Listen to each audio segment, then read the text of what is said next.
What to do, movie fanatics? And today we are going to be reviewing the new Mortal Kombat 2 trailer. Before we get started, please be sure to go ahead and hit that like button, subscribe button, and most definitely share. Now, I will say I was a little bit concerned because there was a trailer that released. It was like kind of like a parody looking trailer last night. It was July 16th, 2025. And I'm like, yo, this cannot be the trailer, considering the fact that we're like a couple months out where this movie comes out in October and they released this, like I said, parody Johnny Cage looking trailer where had a very, very high expectations. And then we get hit with this one where I'm extremely excited. But so this Mortal Kombat 2 teaser trailer where we start off with Johnny Cage, he's sitting at the bar, kind of looking a little bit washed, made the reference of his glory days was in the 90s, which if you're new to the Mortal Kombat world, like this is like around the time where Mortal Kombat was hot on the Sega Genesis, where we had the cartridge, put it in there, early 90s. That was when I feel like Mortal Kombat was at its peak. So we made a nice little reference there. Then we get a shot of Raiden and Sonya trying to recruit Johnny Cage for the Netherworld tournament of Mortal Kombat. He ends up getting taken to the temple, and we then skip to a scene with the fight with Katana, and then we cut down to a Shao Kahn. He murking somebody. We don't know who this person is, but it's brutal, it's graphic, definitely Mortal Kombat-esque.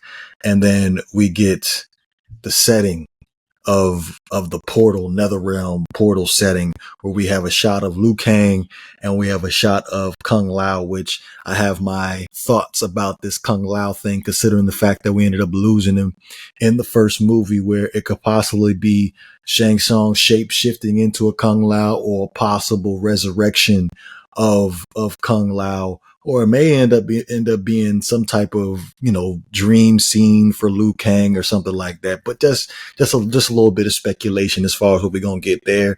Then we get a shot of Johnny, Sonya, and Cole Young, which, to be honest, I really did want to see Cole Young come back, because I didn't like that new aspect of things, him being like the descendant of Scorpion. I'm not on board with that. Like, let's just keep it straight.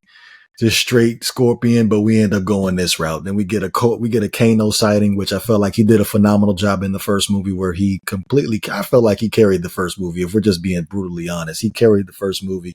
So hopefully when we talk about Johnny Cage coming in here, hopefully they'll be able to coexist with one another, being able to, keep this movie live and active. Yeah, we get a Cole Young shot, and then it enters Jade into another shot.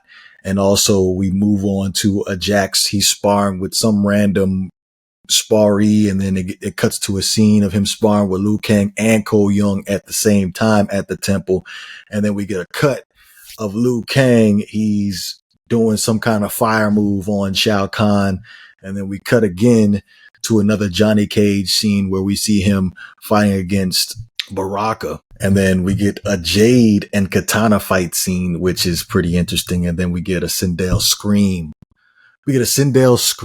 On Sonya Blade. And we cut to the last fight scene in this trailer, where we have Scorpion, he murking Noob Saibot, which I'm excited to see Noob Saibot, but I ain't want to see him go out like that. I would expect him to be, somewhat of a long-lasting character in this series, since we're going in a totally different direction from our typical Mortal Kombat. But my takeaway from this trailer in particular is that maybe it's just the point of the trailer was the focus on Johnny Cage, but I really feel like they're really pushing for Johnny Cage to end up being that main character in this particular movie, which should be interesting, because I didn't think Liu Kang was ready for that type of spotlight when we finished the first movie.